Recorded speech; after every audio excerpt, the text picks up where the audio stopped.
Alright guys, what's going on? Coming back at you with another video. And I've been thinking a little bit about this video after watching a friend of mine's video on, kind of like he made a video about if he had to get rid of all of his knives, what knife would he keep and why. So I kind of wanted to make a similar video, and I've been thinking about this. Many years of owning knives, reviewing knives, hundreds of knives have passed through my hands.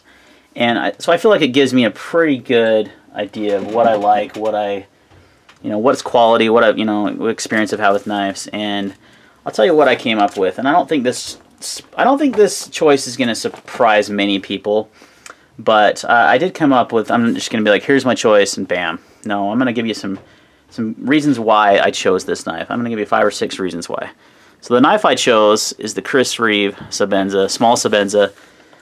This one is a micarta inlay with the Insingo blade. Now that is important because the blade shape does play a lot into why I chose this knife as well. But overall, let's go ahead and choose the reasons why. And a lot of guys are going to be like, well, that's super expensive and, yada yada. Well, you can pick these up on the secondary market for pretty reasonable prices, guys. So why I chose it. Well, there's no particular order to these reasons. First of all, one reason why I chose it is because I find it very versatile. It is one of the more versatile blades on the market. The small Sebenza in particular, especially with the Insingo blade shape. I find that it fits a lot of different roles. It's an EDC knife. It can be used for any typical EDC task. It can be used for food prep. It can be used for opening packages, for cutting strings, for the stuff we really use our knives for, not the stuff we pretend to use our knives for. It's just very versatile. It can fill all those roles. It can also fill the role of a gentleman's folder if you want to take this and wear it in a suit or slacks or at work. It's a very sheeple-friendly knife, I like to call it. Ooh, look at that! I flicked a Sebenza.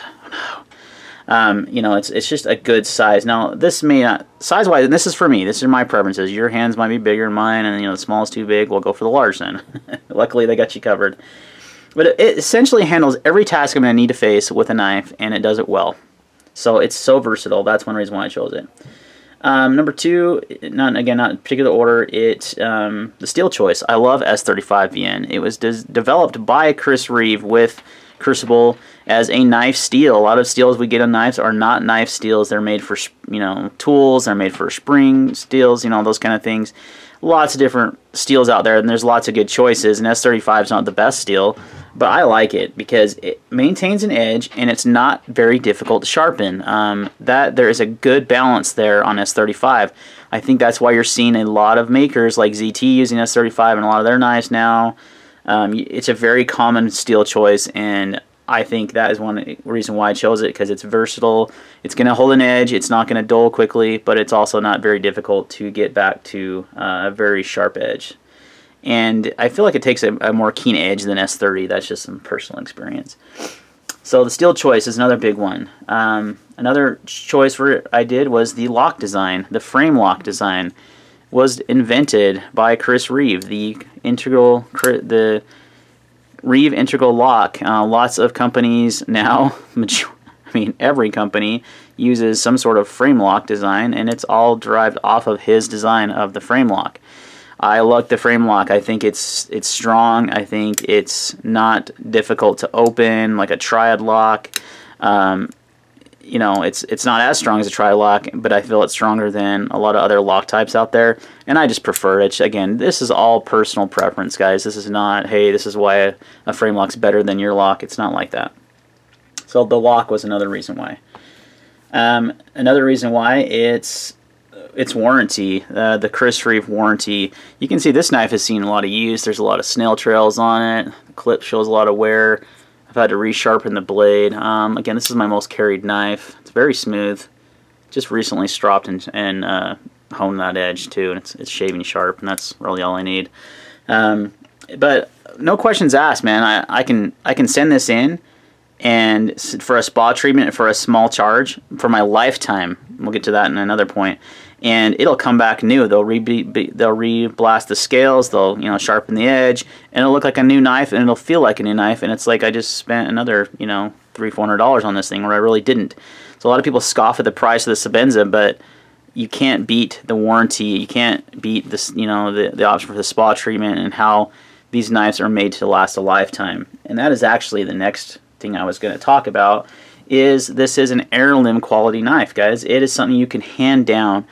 I'm going to have this knife for a long time. I've owned, geez, probably 20, I don't know, Sebenzas or so, different variations, and I've sold them and come back to them, and sold them and come back to them, and you know, again, this is one of those knives that just, I think, should be in everyone's collection, and I like the micarta inlays the best I think I've had. I liked the carbon fiber one too. That was really nice, but the quality is heirloom, man. I can hand this down, I can send it in for a spa treatment and give it to my son in 10 years, and it's going to be an amazing knife still, and it's going to perform the way it did for me 10 years ago. And you can't say that with a lot of knives. And I know a lot of people are like, sure you can. I know my Spyderco is getting a lot. It might, but there's this unraveled like history of Sebenzas that have been around forever and ever, and the spa treatment and all those things I talked about are one reason why. You know, the heirloom quality. I know I can pass this down, and it's going to be used for another 10 years.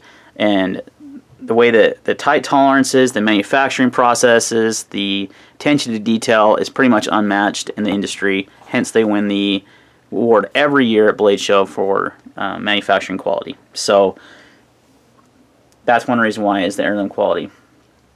And the last reason is not really necessarily a reason, but it's a Sebenza. It's the measuring stick of all knives. It's what everyone compares a knife to. Everyone's on the, and I myself have been included in this, on the lookout for a small Sebenza, you know, alternative, or a large Sebenza alternative, or something that I can spend less money on but get the same quality knife. And really, the reality is, just buy a Sebenza. You know, again, that's my opinion. I know people disagree. Some people think that this Sebenza is overrated. I couldn't disagree more, having owned so many of them. But that's the knife I would choose if I had to sell all my knives and keep one. It would be the small Sebenza micarta Insingo. Thanks for watching this video, guys. It was a short one, but I thought it was a cool idea. I would love to hear your response, so like what in the comments, or make a video response if you want to. You know, what knife you would keep if you had to sell all the knives in your collection and just keep one. Maybe you had some medical bills like I've had in the past. Maybe you're starting a new business adventure, want to raise some capital. You know, maybe you just, you know, are going to get out of the knife game and are just completely fine with having one folding knife. You know, let me know. I'd love to hear it. Thanks for watching. See you next time.